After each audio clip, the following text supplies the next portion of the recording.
İlahi Can Poladov, sən daxmada oturub cərrah bıçağı ilə insan ruhunu yardığını sanırsan, amma sən əslində bir uşaqsan ki, evin sütunu çürükdür deyə balta ilə vurub yıxmaq istəyirsən.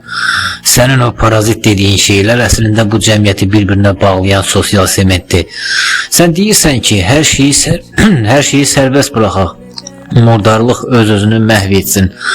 Amma unudursan ki, insan fitrətən zəifdir. Əgər sən bir bağın ətrafındakı hasarı içəridə tikanlar var deyə söküb atsan, o bağ təmizlənməz, o bağı vəhşi heyvanlar tapdalayar. Bizim mentalitet və namus dediyimiz o pərdə əslində bir zirehdir. O fərdləri yox, bütün bir milləti qoruyur. Sən deyirsən ki, o pərdənin altında olan olur. Bəli, olur. Amma o gizli qalanda o pislik bir nümunəyə çevrilmir. Pisliyin gizli qalması onun normallaşmamasının yeganə yoludur.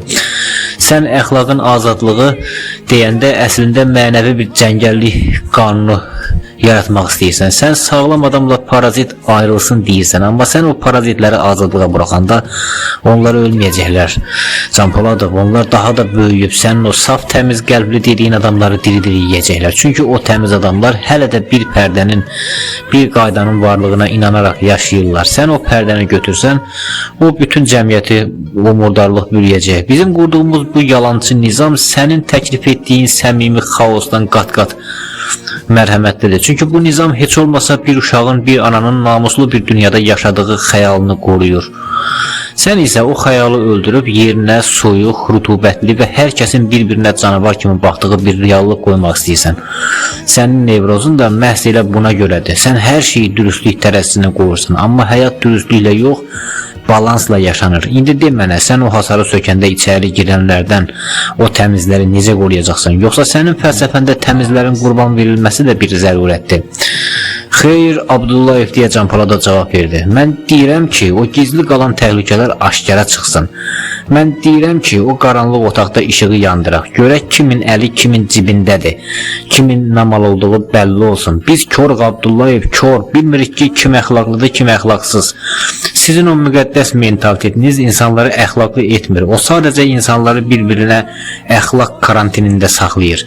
Lənət şeytana. Gənclər evlərində elə bir qız evinə kəşfiyyat qrupu göndərirlər. Həftələrlə maraqlanırlar, qız necədir, anası kimdir, atası kimdir. Bu nə deməkdir Abdullayev? Bu etibarın öldüyü yerdə. Arvad qocalıb üz gözü qırşana qədər ona şübhə ilə baxırıq. Sanki arvad yox, qoyun saxlayır, qoyun güdürür. Kişi arvadına etibar etmir, qadın da ərinə. İnsanlar bir-birinə inanmadıkları üçün evlənməyə qız tapa bilmirlər. Siz buna mentalitet deyirsiniz. Yadda saxla Abdullayev. Hələ bizim bildiklərimiz dənizdə bir damladır. Əgər bilmədiklərimiz üzə çıxsaydı, sən o hasarların arxasında utancından boğulardın. O əxlaqsızlar onsuz da olur. O əxlaqsızlıqlar onsuz da olur. Hər gün olur. Hər küncdə olur. Sadəcə gizlicə edirlər. Gizli təhlükə aşkar təhlükədən 1000 qat daha betərdir. Çünki aşkar düşmənlə mübarizə aparmaq asandır. Amma sənin namus maskası taxılmış gizli parazitlərin bizi daxildən çürüyür. Abdullayev, sən hələ də anlamırsanmı? Sizin mental dəyərlər dediyiniz o sistem əslində bir insan zooparkıdır. Siz qadınları təhsilsiz qoyub, ictimai həyatdan kəşfiyyat aparır kimi təcrid edib, onları bir parça çörəyə möhtac saxlayırsınız. Sonra da buna əxlaq deyirsiniz. Xeyr, bu əxlaq deyil. Bu maliyyə azadlığı olmayan insanın itaətidir. Qadın nə vaxt ki öz ayağı üstündə durur, nə vaxt ki o zooparkın qapısını açıb çölə çıxır. Bax, həqiqi əxlaq sınağı o zaman başlayır. İstər aktrisa olsun, istər vəzifə sahibi, istərsə də ticarətçi. Qadın öz çörəyini qazananda onun maskası düşür. Həqiqi mahiyyəti bəlli olur. İnsanlıq qorxudan yox, azadlıqdan doğulmalıdır. Siz qadınları evdə karantində saxlayıb namus dərsi keçirsiniz. Amma unudursunuz ki, az insanın namusu qorxudur. Tox insanın namusu isə onun şəxsiyyətidir. Biz hələ də bilmirik ki, kim kimdir. Çünki bu sistem hər kəsi əxlaqlı görünməyə məcbur edir. Amma mən o işığı yandıracam Abdullayev. Onu da görəcəksən ki, o hasarların arxasında bəslədiyin qoyunlar əslində kimlərdir.